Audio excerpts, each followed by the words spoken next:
A paz do Senhor, sejam todos bem-vindos ao canal A Bíblia, o Universo e tudo mais. Nesse novo projeto vou, se Deus assim permite, fazer alguns comentários sobre as lições bíblicas da CPAD, nesse terceiro trimestre que tem por título Tempo, Bens e Talentos, sendo um mordomo fiel e prudente com as coisas que Deus nos tem dado. Bem, eu não tive um pouco de tempo de fazer o comentário da primeira lição, mas vou dar prosseguimento nessa segunda lição, que se chama Mordomia do Corpo. Mas só fazendo uma introdução, esse assunto vem numa hora bastante propícia, onde mais do que nunca pessoas que se dizem cristãos e cristãs, ao invés de serem mordomos das coisas que Deus nos oferece, eles desejam ser os senhores, seus verdadeiros amos. E ao invés de servirem ao nosso Deus, eles querem ser servidos, ou, usando um termo mais comum, sendo paparicados. Nessa segunda lição, o comentarista ele trata sobre a mordomia do corpo, 14 de julho de 2019, que tem por textuário: Rogo-vos, pois, irmãos, pela compaixão de Deus, que apresentei o vosso corpo em sacrifício vivo, santo e agradável a Deus, que é o vosso culto racional, conforme Romanos capítulo 12, versículo 1. A verdade prática nos diz assim: o corpo do cristão é o templo do Espírito Santo e, portanto, deve ser preservado para a glória de Deus. Então, já nessas poucas palavras, o autor ele nos dá a tônica de como vai ser guiada essa nossa lição. Então, um ponto importante que nós devemos sempre tratar em todas as lições é a forma como nós iremos trabalhar com os alunos, ou imagino que muitos professores esperam, né, estejam ouvindo esse comentário. Na primeira lição, o material de apoio ele nos fala para cada professor deve analisar como foi feita a prática pedagógica ao longo dos 2 trimestres que já foram comentados. Nós devemos dar prosseguimento naquilo que está dando certo, e naquilo que nós vemos que não deu muito certo, nós devemos de alguma forma ou melhorar, fazer uma abordagem diferente, mas sempre prosseguindo pelo bom andamento da obra do Senhor. Então, um ponto aqui no Interagindo com o Professor nos diz assim: no contexto materialista em que vivemos, precisamos reforçar a visão bíblica da integridade do ser humano. E mais adiante diz assim: nada se exclui, mas tudo se completa. Então, abordando a questão da mordomia cristã, todo o nosso corpo, a nossa alma e o nosso espírito deve ser dedicado a Deus. É interessante que já na introdução da revista e também no livro de apoio, o autor comenta que nós não devemos ser extremistas se tratando dos conceitos relacionados ao corpo. Diz aqui assim que a Bíblia mostra que o Criador fez o homem do pó da terra, dando-lhe vida e tornando a sua imagem e semelhança. Então nós vemos que aqui na introdução diz que o corpo humano, nós seres humanos fomos criados por Deus de um modo sobrenatural, que a mente humana, a ciência não é capaz de falar, capaz de explicar, apesar de muitas pessoas fazerem comentário, ter algumas explicações, mas se nós raciocinarmos e pensarmos nesses comentários de forma lógica, nós vamos ver que eles são falhos em muitos pontos. Então somente a Bíblia ela é capaz de nos dar um conhecimento racional e um conhecimento válido sobre a formulação do ser humano. Então nós vemos no comentário do livro de apoio que o autor ele diz que o homem não foi feito, como muitos comentam, um grande boneco de barro, e a partir de então foi feito, Deus soprou o seu espírito nele. Não. Ele comenta que a Bíblia narra que o homem foi feito do pó da terra, que de acordo com o autor significa que já pelo as substâncias presentes no solo terrestre, Deus ele compôs o corpo de Adão e depois ele soprou o seu espírito dentro das suas narinas. Então, ele até chega a comentar que é uma forma até infantil que muitos pregadores comentam a formulação, a composição, a feitura do homem nesse grande boneco de barro, e em seguida a vida foi feita nele. Não foi exatamente do barro, mas sim de todas as substâncias presentes na Terra, porque nós vemos que os cientistas sabem que o corpo humano é formado de uma série de substâncias e todas elas estão presentes na natureza. Então o ponto central nos diz assim: o corpo do cristão é templo do Espírito Santo. No ponto 1, a dimensão material do nosso corpo. Então todos nós seres humanos, cristãos, nós sabemos que de uma maneira maravilhosa Deus nos formou. Lá no Salmo 139, versículo 14, nos diz assim: Eu te louvarei, porque de um modo terrível e tão maravilhoso eu fui formado. Maravilhosas são as tuas obras, e a minha alma o sabe muito bem. Então, desde o tempo antigo, nós vemos que era do conhecimento dos seres humanos que cada criança, cada afeto era formado na barriga da mãe de uma forma assombrosa, que somente Deus poderia ser capaz de realizar e de formar. Nenhum conceito de evolução poderia abarcar a grandeza, a grandiosidade que a Bíblia consegue expressar na narrativa de Gênesis. Então, avançando, nós vemos qual é a estrutura do corpo humano. Diz aqui assim que a estrutura humana revela uma complexidade que a teoria da evolução jamais explicará. O autor ele nos concede vários dados técnicos falando sobre a quantidade de tecidos, uma quantidade de ossos que os seres humanos têm, e todos eles bem ajustados, todos eles bem afinados, feito pela mão do nosso Criador. Então, aqui nesse ponto sobre a estrutura do nosso corpo humano, nos diz assim: a estrutura humana revela uma complexidade que a teoria da evolução jamais explicará.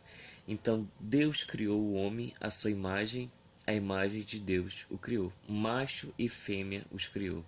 Isso está escrito em Gênesis, no capítulo 1, versículo 27. A síntese do tópico 1 nos diz assim: a dimensão material do corpo revela uma obra maravilhosa. A estrutura do corpo, o arquiteto que a planejou. Então, voltando um pouco sobre como deve ser encarado o corpo humano. Deve ser encarado apenas como uma casca, apenas como algo extremamente corrupto. O autor dessa lição e os conhecimentos bíblicos nos levam a crer que não é bem assim. Deus, ele criou o nosso corpo humano. Os seres humanos pecaram, porém essa nossa natureza, Deus, ele quer Jesus Cristo na sua obra redentora na cruz, ele quer nos salvar por completo. Então o nosso corpo não fica fora dessa salvação. Toda a nossa existência deve ser totalmente consagrada a Deus. Nosso corpo não deve ser visto como algo extremamente pecaminoso e também não deve ser visto como algo extremamente divinizado. Então deve ser sempre pautado pelo equilíbrio. Então deve ser o nosso posicionamento, vendo o corpo humano como um alvo a ser santificado. No mundo onde nós vivemos, onde cada vez mais as pessoas fazem os outros apenas um objeto, transformam homens e mulheres em apenas um produto, essa nossa revista vem nos falar que o nosso corpo ele é muito mais do que só uma ferramenta para pecado, ou uma ferramenta, um mero produto a ser vendido. Antes, é um templo, é uma habitação, é a nossa morada passageira, e ao mesmo tempo Jesus chega a chamar o apóstolo Paulo nos diz que nossa casa é o templo do Espírito Santo. Então nós podemos avançar um pouquinho mais no tópico 2, que diz que a dimensão espiritual do nosso corpo. Então existem vários pontos, vários conceitos que são atribuídos ao corpo humano, alguns positivos, outros negativos. O primeiro tópico diz assim, ó, corpo de pecado.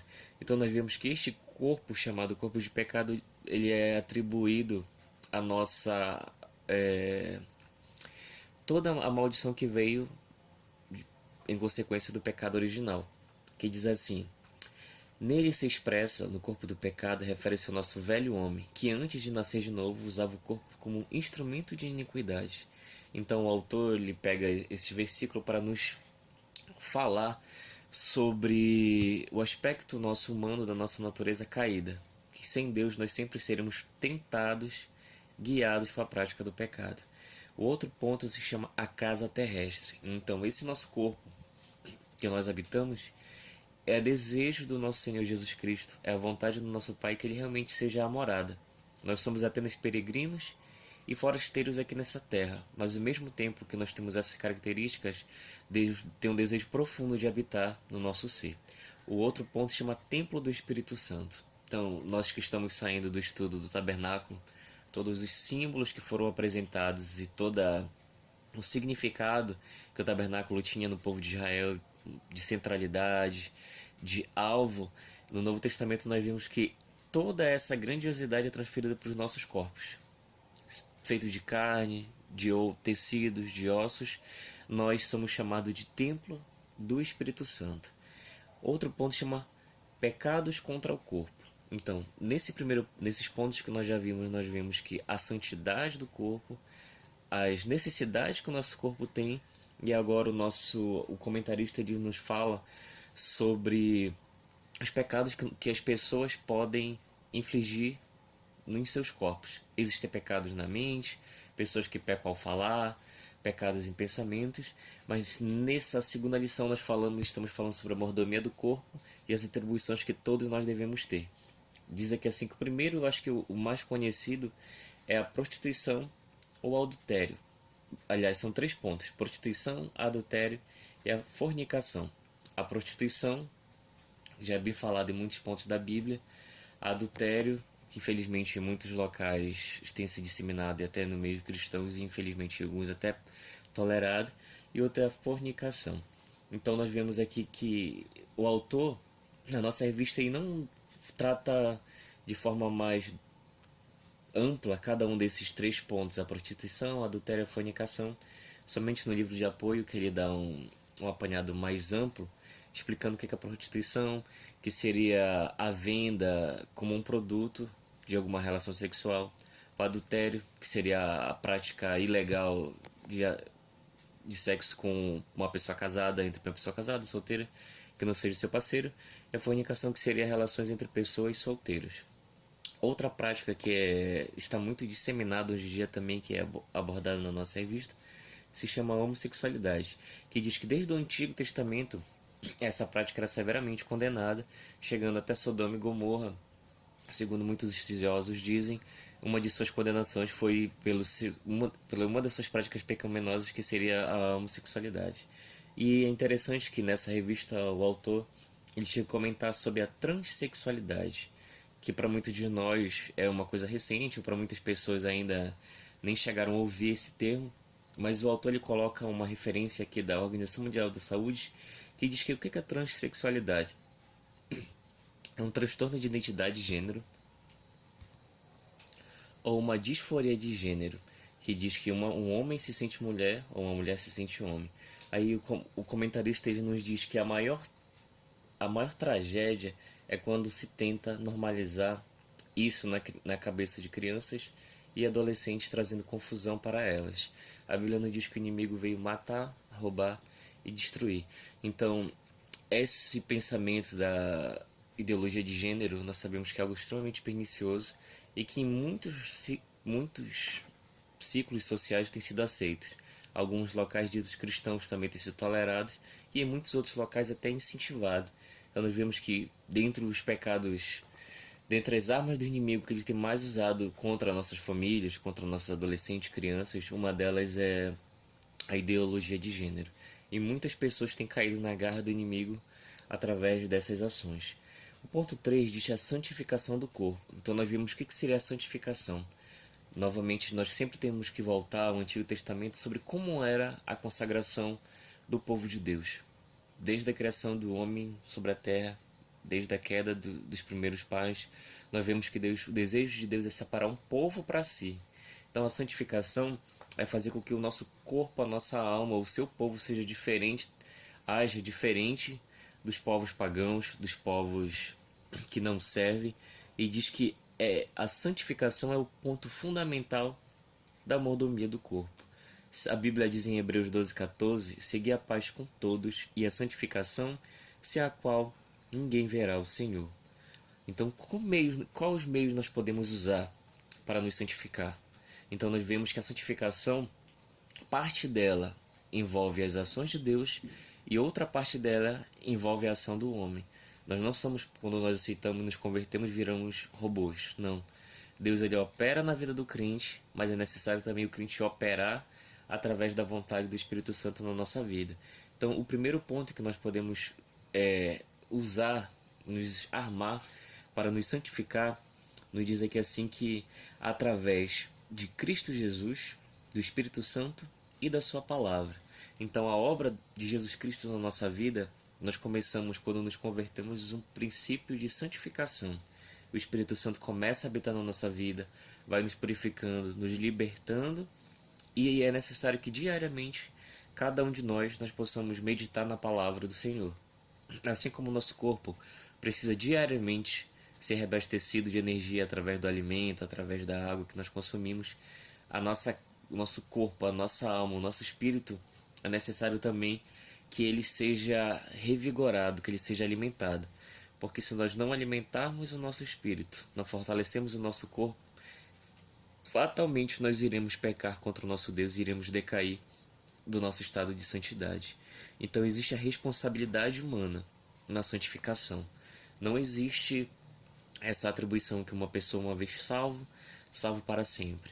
Todo crente em Jesus Cristo, ele é salvo, mas está dia após dia caminhando, progredindo, até a medida da estatura do varão perfeito que é o nosso Senhor Jesus Cristo. Então nós vemos que é necessário que todo cristão ele tenha uma verdadeira fé em Cristo, uma dedicação a Deus. Necessitamos andar em espírito e renunciar ao pecado. Muitas pessoas frequentam igrejas, frequentam os ambientes religiosos, só que não têm verdadeiramente a fé em Cristo Jesus.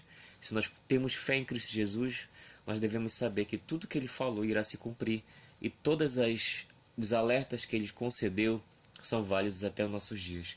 Não podemos escolher, selecionar algumas palavras de Jesus. Tudo que ele disse deve ser cumprido. Tudo que ele se falou, todas as profecias que ele pronunciou, um dia vão se cumprir também nas nossas vidas. Então é necessário uma nossa dedicação a Deus em tudo. Nosso corpo, nosso cuidado, nossa dedicação ao nosso Deus, andar em espírito. O que seria andar em espírito?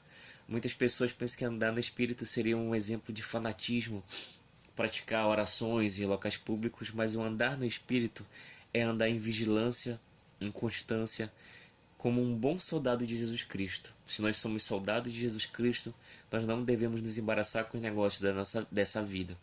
Devemos sempre olhar, andar nessa terra, mas pensando na nossa pátria celestial. E, acima de tudo, renunciar ao pecado. Essa palavra é fundamental, renunciar ao pecado. Diariamente nós somos expostos a inúmeras ofertas por parte do inimigo.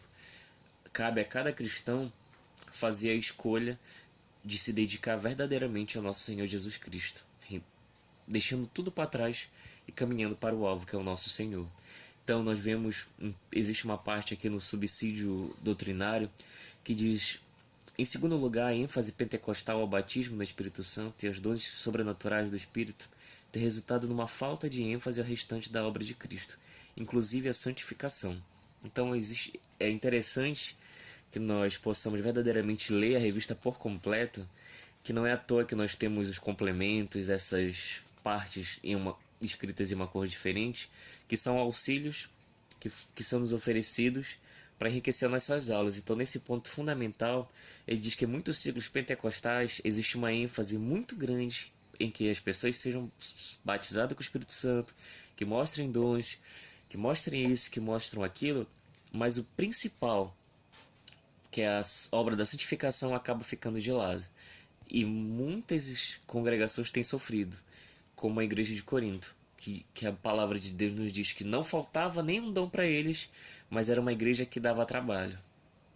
Deveria ser uma igreja que trabalhava, mas por não compreender a verdadeira ação do Espírito Santo, eles estavam dando trabalho para o apóstolo Paulo e para o nome do nosso Senhor Jesus. E diz aqui, os pentecostais de hoje dão muito valor à popularidade que acabaram de conquistar e no afã de preservá-la, zelam por evitar qualquer aparência de elitismo. Então, esse auxílio que está na teologia sistemática do Stanley Orton, nós vemos que o comentarista ele diz que muitos pentecostais acabaram tendo fama, dão entrevista em muitos locais, mas por estarem em ambientes não religiosos, eles acabam negligenciando a palavra de Deus. E ao invés de denunciar o pecado, eles acabam se moldando às aparências do mundo. Então nós devemos ter esse cuidado, que acima de tudo nós não devemos buscar popularidade, mas sim a verdade, cumprir e pregar tudo que Jesus ele nos ensinou. Assim como João Batista, que para muitas pessoas nós podemos ver que ele seria considerado um pregador politicamente incorreto. Então, é melhor ser politicamente correto do que passar a eternidade na condenação. Então, avançando, no ponto 3, nós vemos o culto racional e a mordomia do corpo. Então, o ponto 1 desse último capítulo dessa lição nos diz que nós devemos ser um sacrifício vivo, estão totalmente consagrados a Deus. O nosso querido comentarista dessa lição, ele comenta no livro de apoio que quando ele foi em Jerusalém, ele ficou um pouco curioso sobre por que os judeus, ao orarem, eles balançavam o corpo. Porque normalmente nós, da nossa cultura brasileira, quando nós oramos, nós ficamos numa posição mais estática, parados, mas sempre se nós vermos, sempre não, na maioria das vezes que nós olhamos algum vídeo de algum judeu, ou em Jerusalém nós vemos eles orando naquela posição, em se mexendo para frente e para trás. E ele perguntou para o guia dele, o autor da revista, por que as pessoas faziam aquilo. E o guia disse que aquele movimento é um movimento de reverência à presença de Deus. Então os judeus eles sabiam que tanto o espírito como o corpo dele deveriam naquele momento estar totalmente voltado para Deus. Então era uma manifestação externa do que o coração deles estavam sentindo. Então eles estavam naquele momento sendo um sacrifício vivo. Ponto 2, um sacrifício santo. Diferente do que muitos judeus no passado acabaram fazendo, oferecendo sacrifícios de animais impuros, animais doentes, o nosso corpo deve estar totalmente sadio para que nós ofereçamos um sacrifício puro e agradável a Deus.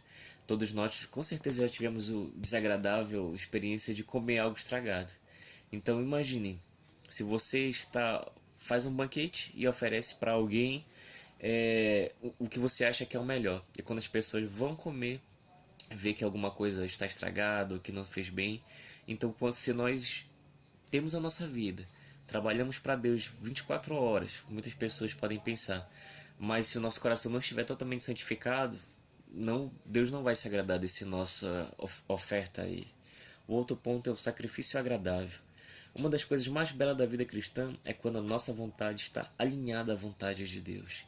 Muitas pessoas, no afã de realizar o trabalho existente nas nossas igrejas, nós agredimos os nossos irmãos, falamos o que não devíamos no momento errado, e acaba que a igreja de Jesus Cristo sofre por causa de um sacrifício que não foi agradável oferecido ao nosso Deus. Muitas pessoas podem passar uma semana envolvida num congresso, uma semana envolvida em alguma obra que será realizada na nossa igreja, mas se ao longo dessa semana nós acabamos ferindo nossos irmãos, tratando mal a outras pessoas, então nós vamos ver que tudo foi em vão, porque o nosso sacrifício não vai ser vivo, não vai ser santo e nem vai ser agradável a Deus. Então nessa nossa segunda lição da mordomia com o corpo, nós vemos que devemos sempre ter o equilíbrio e saber que ele deve ser santificado em todo momento, em todas as nossas ações. Como servos do Senhor, nós devemos acima de tudo zelar pela integridade das nossas vidas e pelo bom nome do nosso Senhor Jesus Cristo, porque tudo que nós temos, tudo que nós possuímos veio do nosso Deus. Nós só temos os nossos corpos, nós só temos o nosso corpo, muitos, imagino que a maioria das pessoas de forma sadia, porque o Senhor nos permitiu. Então que nós não usemos mais o nosso corpo como instrumento de iniquidade, mas sim como instrumento de justiça para a propagação do reino de Jesus Cristo aqui nessa terra. Então que Deus abençoe a todos vocês.